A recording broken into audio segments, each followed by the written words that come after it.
याद हो आप सबका बेटा, आप सबका भाई, आपका आशीर्वाद लेने के लिए फिर से आ गया मैं।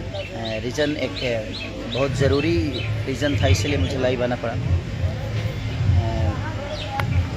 कल 6 तारीख है और कल एक शो भी है मेरा बरहज में, और दूसरा शो है डोरीगंज में।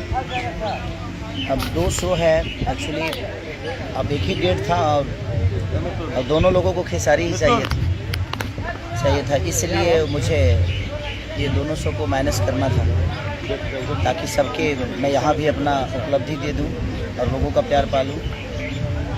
और नेटवर्क नहीं है क्या?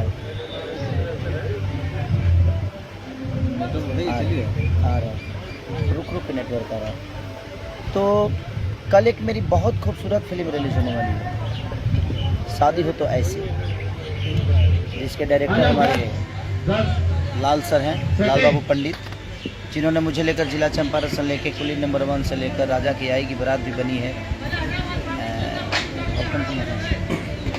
कुली नंबर 1 राजा जानी शादी होता है इसी राजा की आई की बारात मैंने लगातार इन्होंने लेकर मुझे अपना, ये 6ठी फिल्म है। और कल आप सबको अपना पावर दिखाना है, अपने भाई के लिए कितना प्यार आप देते हैं।